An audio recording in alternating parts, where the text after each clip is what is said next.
আত্মা জগতে যে প্রেম, যে ভালোবাসা, এটা বিবির সঙ্গে, বাকি কারোর সঙ্গে নয়। এর জন্য এটা জান্নাত পর্যন্ত থাকবে আত্মীয়তাটা। কীরকম? যেদিন মারা যাবে সবাই কিয়ামতের মাঠে উঠবে তো নাফসি নাফসি করবে, জাহান্নাম চলে যাবে তো ত্রাহি ত্রাহি করবে, কবরে কেউ কাউকে মনে রাখতে পারবে না। তবে জান্নাতে তো কোনো টেনশন নাই, তবে জান্নাতে তো কোনো টেনশন নাই, তবে জান্নাতে তো কোনো টেনশন নাই। সেখানে মায়ের জান্নাত আলাদা, বাপের জান্নাত আলাদা, বেটার জান্নাত আলাদা, বেটির জান্নাত আলাদা, মামার জান্নাত আলাদা, মামি চাচার জান্নাত আলাদা, ফুপির জান্নাত আলাদা, খালার জান্নাত আলাদা, এখানে ভাইয়ের জান্নাত আলাদা, বোনের জান্নাত আলাদা। কেউ কারো জান্নাত ভোগ করবে না। তবে জান্নাতের ভিতরে কুটুম যাওয়া আসা হবে। আমি বাবার জান্নাতে বেড়াতে যাব, আমার আব্বা আমার জান্নাতে বেড়াতে আসবেন, আত্মীয়তার পরিচয় থাকবে। তবে যদি তারা সকলে জান্নাতি হয়, তবে তেমনি স্বামী স্ত্রী দুজনই যদি জান্নাতি হয়, এদের জান্নাত আলাদা হবে না, এদের দুজনকে একই খাটে শোয়াবেন আল্লাহ। জি, কিছু কিছু মানুষ মনে করবে, হায় রে আবার ওই খ্রিস্টানিটা কি, হ্যাঁ দুনিয়াতে তো জান জ্বলিয়ে দিলে আবারও থাকবে জান্নাতে, মনে মনে হবে। জি না, জান্নাতে যতজন নারী পুরুষ ঢুকবে প্রত্যেকেরই চরিত্র হবে নবী মুহাম্মদ সাল্লাল্লাহু আলাইহি সাল্লামের মতো, বিধায়ী টেনশন আর থাকবে না। তো যাই হোক, আমি যে আত্মা জগতের কথা বলছিলাম, সেই আত্মা জগৎটা আলাদা। আত্মা জগতের সঙ্গে দেহ জগতের কোনো সম্পর্ক নাই। জি, এবার আসেন, মায়ের পেট এইটা একটা ছোট্ট জগৎ। এখানে বেশি দিন নয়, কম বেশি 10 মাসের মতো এখানে স্ট্যান্ড থাকতে হয়। সন্তানকে দেন, আল্লাহ দেন, সন্তানকে দেন, আল্লাহ দেন। আবার যদি জিজ্ঞেস করি সন্তানকে দেন না আল্লাহ দেন, বলে গোরস্থানের কালেকশন চলছে, হুজুর 500 নেন, হুজুর 1000 নেন। আমার 5000 টাকা আব্বার নামে, মায়ের নামে 2000 টাকা দিলাম, আমি দিলাম 1000 টাকা বিবির নামে। যে যার নামে পারছে দান করছে। এরই ভিতরে কত বাগা এসে বলছে, হুজুর আপনি 1000 টাকা নেন, দোয়া করেন যেন আমার আল্লাহ একটা সুন্দর বেটা দেয়। ওর বেটার খুব শখ, মানে ও হাদিস কোরআন শুনেছে, যদি কারো ভালো বেটা হয় আর মাদ্রাসায় পড়িয়ে মৌলবি করে, তো ওর মাথায় নূরের তাজ দেওয়া হবে মা বাপের মাথায়। চাইছে আমি ওইটা পাবো। খুব দোয়া করেছে, আল্লাহ একটা ভালো মেধা বেটা দাও, যেন হাদিস কোরআন পড়ে হাফেজ কারি মৌলানা মুফতি মুহাদ্দিস হয়ে যায়। ও তো মনের খুশিতে আলহামদুলিল্লাহ, যাক ভালো বেটার বাপ হব। পরের বছর ওই বক্তা আবার এসেছে, প্রথমেই বলছে দাঁড়ান জালসা তো করবেন, বেটা হয়নি। মৌলানা বলছে কোন খরিদ্দারের পাল্লাই পড়লাম, দোয়া কবুল হয়নি, বেটা হয়নি। তো মৌলানা কাছে ডাকছে, এসো। বিয়ে কোথা হয়েছে? বিয়ে করিনি, বিয়ে করিনি, বেটা হয়নি। আচ্ছা বিয়ে করিনি, বেটা হয়নি, এটা কেমন লাগছে না শুনে? বিয়ে হলো না তা ছেলে হবে কি করে? জি, ও ভেবেছে কাঁঠাল গাছে একটা বেটা পাওয়া যাবে।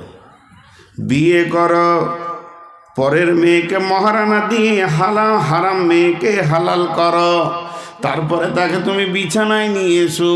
বিছানায় নিয়ে এসে সুন্নতের তরিকায় তাকে বিবি বলে গ্রহণ করে নাও। এরপরে তুমি তার সঙ্গে ক্রস করো, তার সঙ্গে ক্রস করে তারপরে শুক্রাণু ডিম্বাণুর কাছে পৌঁছাবে।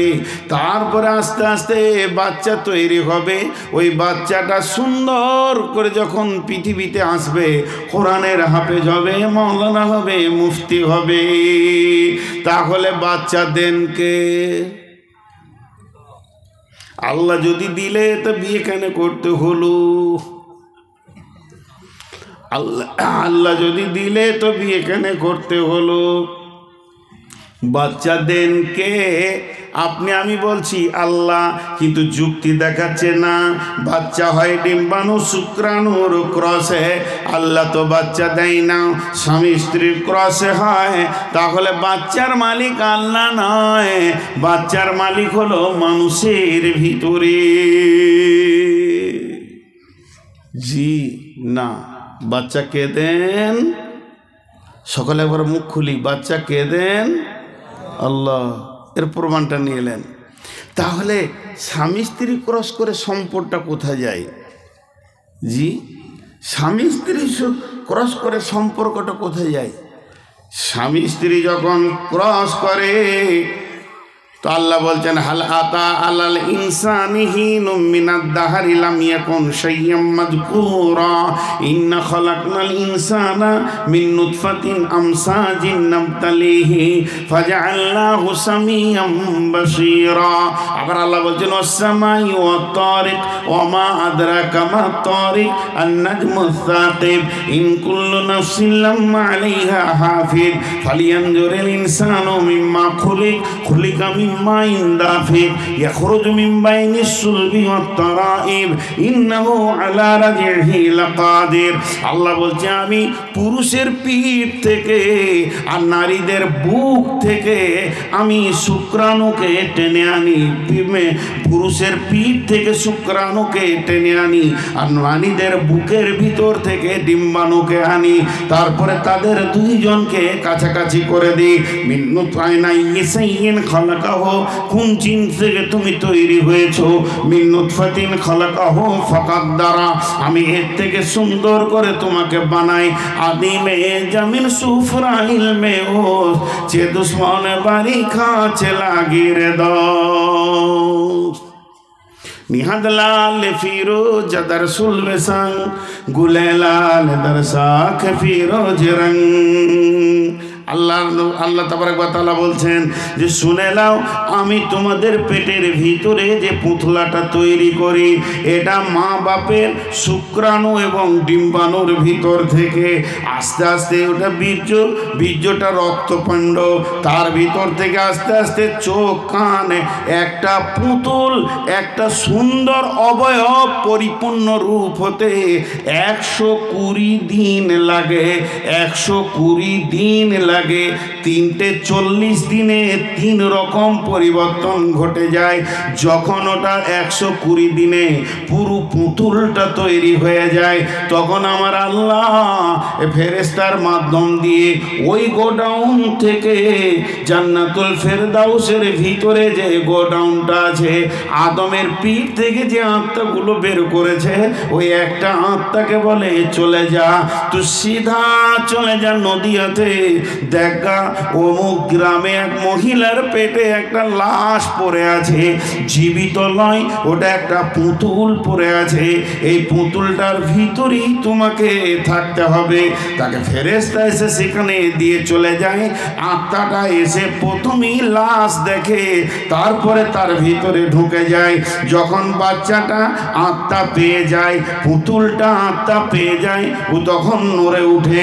আর যখনই নড়ে উঠে, মা বুঝতে পারে আমার সন্তান জীবিত আছে। এতদিন মেন্স বন্ধ হয়েছে, বমি বন্ধ হয়নি, মেন্স বন্ধ হয়েছে, বমি বন্ধ হয়নি, মেন্স বন্ধ হয়েছে, বমি বন্ধ হয়নি। এবার যখন বাচ্চা নড়ে উঠেছে, তখন বমির আঘাতটা কমে এসেছে। তার কারণ ওই মেন্সটাকে বাচ্চার খাবারে পরিণত করা হয়েছে নাভির মাধ্যম দিয়ে। অতএব মা বাচ্চা আস্তে আস্তে বড় হতে লাগলো। যেদিন ওর পরিপূর্ণ দিনগুলি হয়ে গেল, আল্লাহ যতদিন ওকে ওই পেটের জগতে রাখবে, এবার ধীরে ধীরে সুম্মা সাবিলা ইয়াসারা, প্রসব যন্ত্রণা উঠবে, পৃথিবীর বুকে সে চলে আসবে। তখন গাছ আলাদা, ফল আলাদা হয়ে যাবে, নাভিটা কাটা পড়ে যাবে, ফলের সঙ্গে আর গাছের সম্পর্ক থাকবে না। তখন মানুষ কোলে করে বাচ্চাটা নিয়ে ঘুরবে আর বলবে, আল্লাহ আমাকে বাচ্চা দিয়েছে। তার কারণ ওই আত্মাটা আল্লাহ দিয়েছিল। যদি আত্মাটা আল্লাহ না দিত, তাহলে ওই বাচ্চাটা 3-4 মাসের পর আত্মা না পেলে পচে যেত, গলে যেত, সরে যেত, পড়ে যেত, নষ্ট হয়ে যেত। এরই নাম বাচ্চা নষ্ট হয়ে যাওয়া, কারণ তাকে আত্মা দেওয়া হয়নি। আবার অনেকে মায়ের পেটে আত্মা দিয়ে আবার মায়ের পেট থেকে আজরাইলকে দিয়ে তুলে নেওয়া হয়, সে বাচ্চাটা নড়ার পরেও মারা যায়, এমনও ঘটনা ঘটে। তার মানে হচ্ছে আমার বডির ভিতরে দুটি জিনিস আছে, একটা হলো আমার দেহ, একটা হলো আমার আত্মা। যদি আমার আত্মা না থাকতো তো দেহ পৃথিবীতে আসতো না। অতএব আত্মাটার নামই হচ্ছে নূর মোহাম্মদ, এটা দেহটার নাম নূর মোহাম্মদ নয়।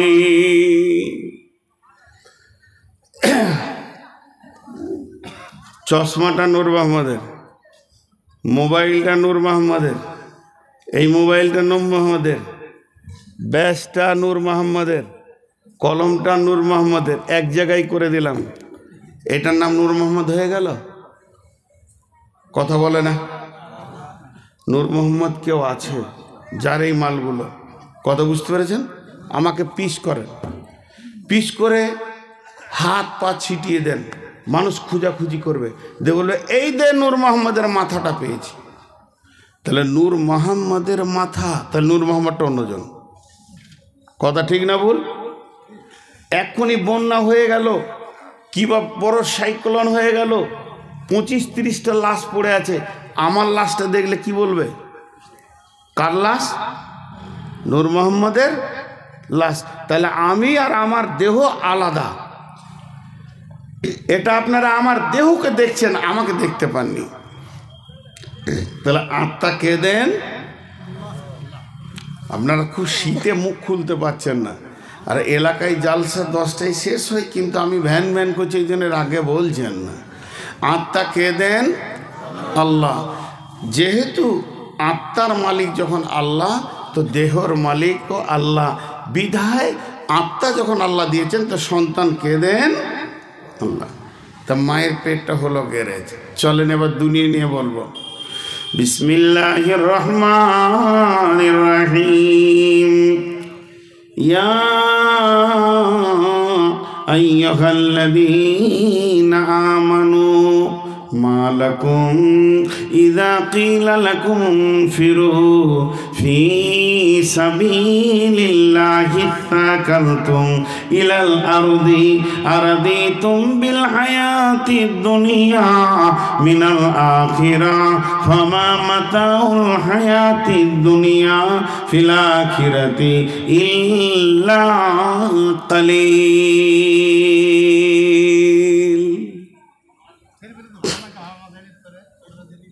জি ভাই, রাগ লাগছে? বিরক্ত লাগছে? মা বোনেরা সব পালিয়েছে না?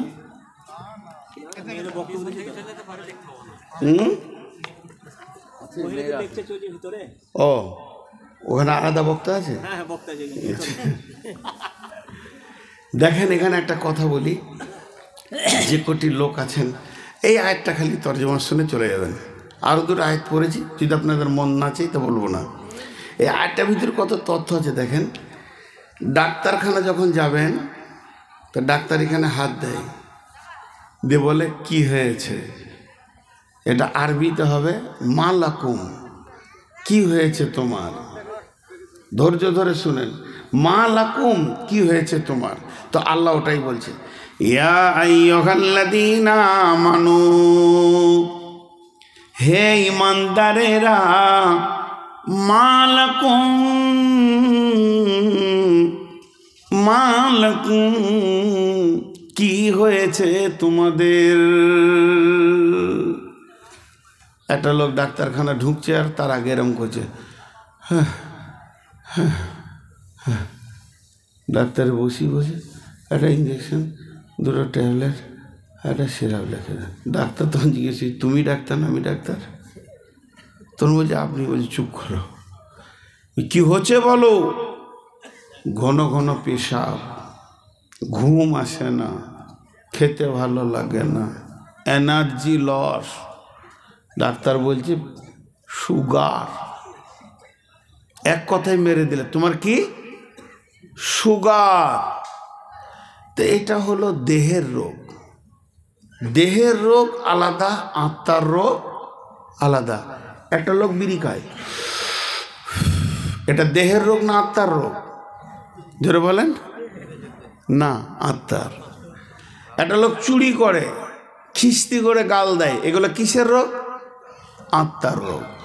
মদ খায়, তো কিছু লোক আছে ওকে যেমন শরীরটা খারাপ, তো বলে দিল তোমার হয়েছে সুগার, তা আল্লাহ জিজ্ঞেস করছে নামাজ পড়তে, ভালো লাগে না। রোজা, গ্যাস হয়। পর্দা, না না, কেন পর্দায় থাকবো, এত সুন্দর চেহারা যদি 5 জনকে না দেখাবো তো কি হইল? আল্লাহ বলছে তো জাকাত দিতে, সুদ, হ্যাঁ খুব খেতে ভালো লাগে, খুব খেতে ভালো লাগে। আর নামাজের সময় তাস খেলতে, অসুবিধা নাই তাস খেলতে। ব্যভিচার বলেন, প্রতিদিন নিত্য নতুন চালিয়ে যাব। আল্লাহ বলছে কিসের রোগ দেখ, মালাকুম। তাহলে ওর কি হলো? একজনের এনার্জি লস, ঘন ঘন পিসাব, ঘুম হয় না, খেতে ভালো লাগে না, শরীর টাল খেছে। আর একজনাকে জেনা করতে ভালো লাগছে, সুদ খেতে ভালো লাগছে, নামাজ ভালো লাগে না, পর্দা ভালো লাগে না, দেহ বের করে বেড়াতে ভালো লাগছে। এটা হলো আত্মার রোগ, এটা হলো দেহের রোগ। দেহেরটা ছিল ডায়াবেটিস, দেহেরটা ছিল সুগার। আত্মারটা কি রোগ? আত্মারটা কি রোগ? আত্মারটা কি রোগ? আল্লাহ বলছেন আরাজি তুমবিল হায়াতি দুনিয়া মিনাল আখিরা ফামা মাতাউল হায়াতি দুনিয়া ফিল আখিরাতি ইল্লা কালিল। মানুষ ভুল বকে কখন? মানুষ ভুল বকে কখন? বুঝেছেন? মুঝে पीने का शौक नहीं,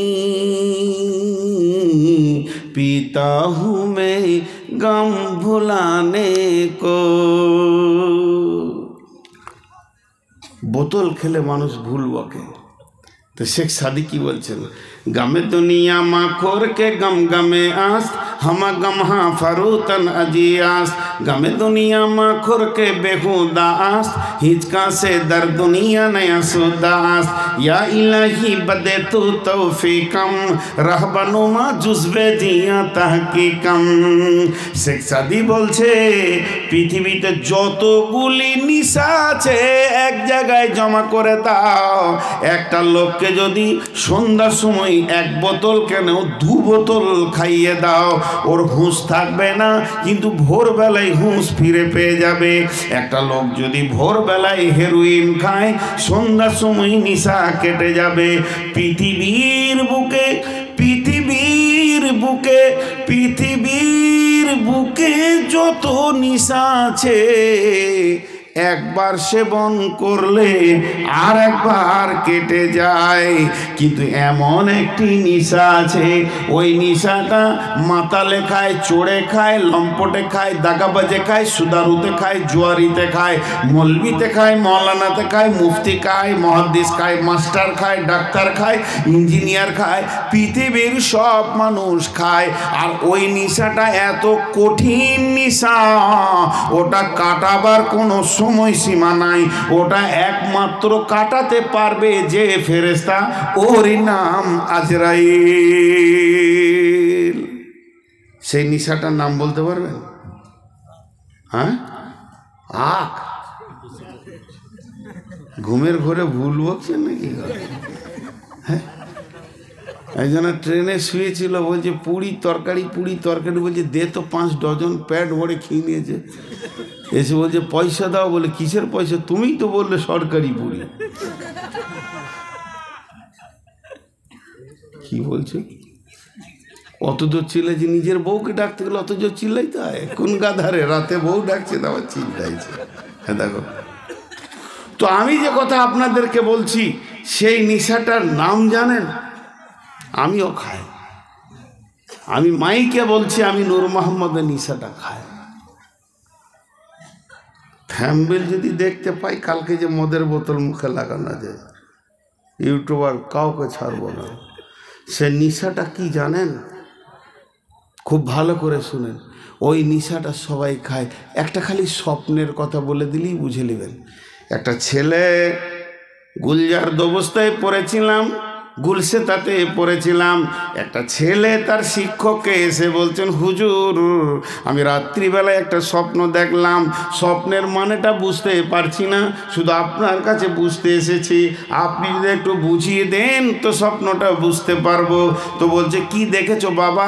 বলে, আমি একটা বস্তা ধরে দাঁড়িয়ে আছি, আর গোটা দেশের লোক, গ্রামের লোক, এলাকার লোক, পঞ্চায়েতের লোক, ব্লকের লোক, জেলার লোক সব যেন ঝুড়ি ঝুড়ি করে মাল আনছে, আর আমার ওই বস্তাটাই ভরে দিচ্ছে। হাজার হাজার যদি ঝুড়ি মাল চলে গেল, ডালি টুকরি মাল চলে গেল, বস্তা আমার ভর্তি হচ্ছে না।